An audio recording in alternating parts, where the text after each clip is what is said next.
Hi reception, so I'm going to do your story now, and I'm going to read the book called All Pigs Are Beautiful by Dickie Smith.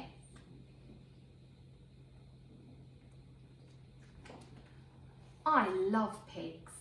I don't care if they're little pigs or big pigs with long snouts or short snouts with ears that stick up or ears that flop down. I don't mind if they're black or white or ginger or spotty. I just love pigs. If you really twisted my arm and said, you must have a favourite sort of pig, what is it? Then I might have to say, a white, black-spotted, middling-snouted, flop-eared pig that comes from Gloucestershire. Though all of the pigs I've ever owned, my one particular favourite was a boar called Monty, who was a large white. Monty never looked very white because he lived out in a wood where there was a pond in which he liked to wallow. But he looked very large, and he was. I bought him as a youngster, but when he was full grown, he weighed 600 pounds. Monty was so gentle.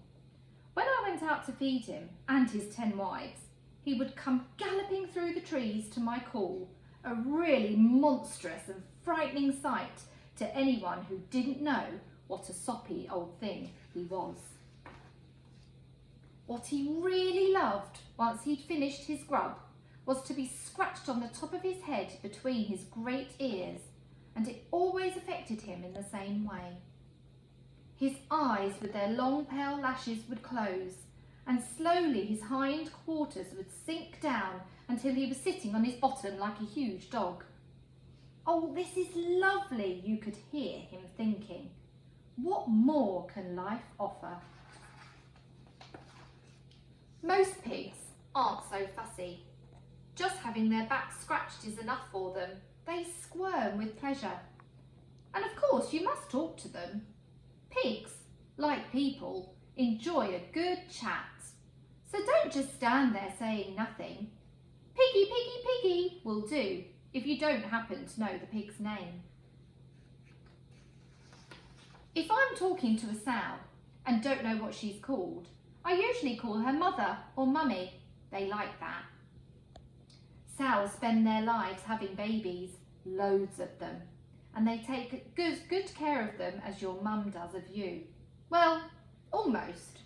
Trouble is, newborn piglets are so small that sometimes the sow lies down and squashes one. Your mummy would never do that, I hope. Of course, while you're busy talking to pigs, telling them how lovely they are or their babies are, the pigs are talking back. Those who don't know much about them just hear grunts and squeaks, but there are all sorts of things a pig might say to you if you understood the language, such as, "Oh, how kind of you to admire my children," or, "Oh, scratch a little harder please, up a bit, a little bit to the left, down a bit, oh yes, that's it," or, "Well, actually, you're not the first person to call me beautiful," or, "This food is really excellent, yum yum, thanks a bunch." But of course, pigs, like people, aren't always sunny and good-tempered, and you might hear, "Hurry up, you silly two-legged creature, I'm starving hungry and you're late," or, "Don't you dare pick up one of my babies or I'll bite you." And you better be careful. Pigs have a horrible bite. Pigs know their own minds, like people, which makes them difficult to drive. A pig's insides are pretty much exactly the same as ours too. Heart and lungs and liver and kidneys and stomach, they're all in the same places as ours are. And pigs, like people, can eat meat or vegetables or both. Like people, or at any rate people once they've been potty trained, pigs are very clean in their habits and will never foul their own nests. Have you noticed how often I've said that pigs are like people. That's one of the reasons I like them so much. There's one big difference though. People can be good looking or just ordinary looking, but all pigs are beautiful. That's the end. Okay, bye reception. Join me for another story time soon. Bye.